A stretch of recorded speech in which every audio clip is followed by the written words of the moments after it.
there, welcome to Rajya Sabha TV. I'm Ashwarya Kapoor with you. Here are all the updates related to coronavirus pandemic from across the world.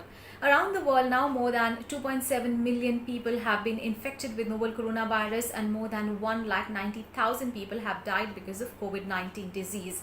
The United States continues to be the worst affected country. The death toll in the United States due to coronavirus is now reaching the 50,000 mark.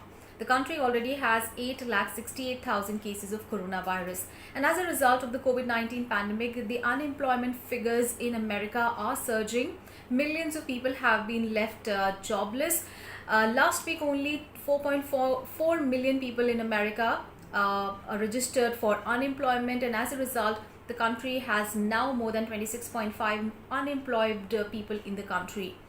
And meanwhile, the several states, including US states of Alaska and Georgia, are now starting to loosen restrictions. They're starting to reopen after protests were witnessed in several US states over the lockdown measures.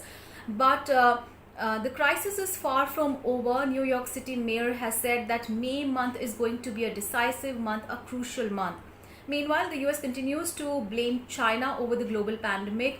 US Secretary of State Mike Pompeo has said that China caused an enormous amount of pain, loss of life, and also a huge challenge for the global economy by not sharing information that it had. And Muslims around the world are observing the Islamic holy month of Ramadan by fasting under lockdown. Indonesia, which is the world's most populous Muslim nation, however, has banned travel. And in Pakistan, where Ramadan begins on Saturday, clerics have been demanding easing of the lockdown measures. As a result, the government has agreed to open mosques for people to offer prayers during Ramadan. And Egypt has also eased some of the lockdown measures during Ramadan. For example, the nighttime curfew has been shortened. Some businesses have been allowed to open. But several other Muslim nations are not easing any restrictions, for example, Saudi Arabia. And news from Australia, now Sydney beaches have been closed again after crowds gathered there. So 3 Sydney beaches were allowed to reopen this week, but they have been temporarily shut down again. This after too many people flocked there to surf.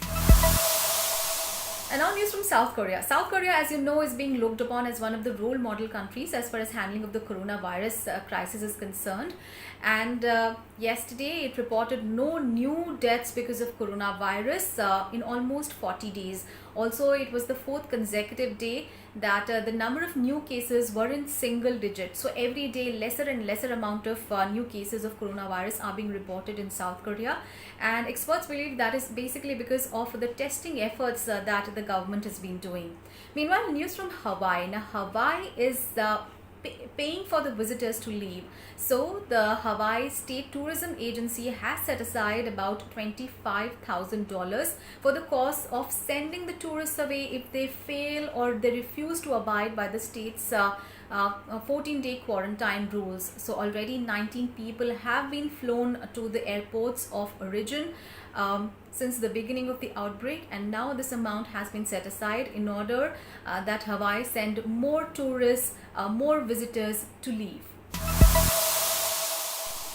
Now news from China. China yesterday again reported not even a single death because of coronavirus, and that makes it the entire week without fatalities due to coronavirus. So of course things have drastically improved in China, but things are not so rosy in other parts of the world. For example, the Philippines has extended the lockdown till 15th of May. Malaysia also has extended its lockdown till 12th of May.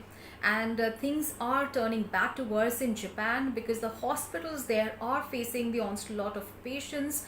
The country has about 12,000 cases of coronavirus, and the doctors in Tokyo hospitals are saying that despite the state of emergency that was implemented in the country almost 2 weeks back, the number of patients that are getting admitted in Tokyo hospitals is not declining. Their number is increasing every single day.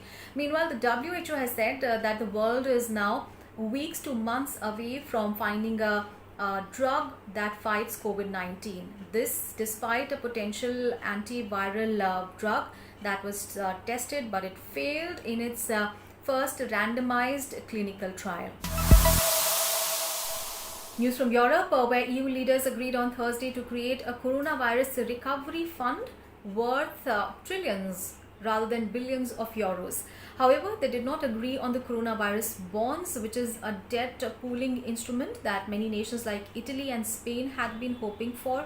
So there were some divisions really that were seen amongst the European nations. But Emmanuel Macron, the French president, said that it was critical that EU worked together in the face of crisis. Meanwhile, G20 has called for more donations. So the presidency of G20, which is currently held by Saudi Arabia, called for more donations to fund emergency response to coronavirus pandemic.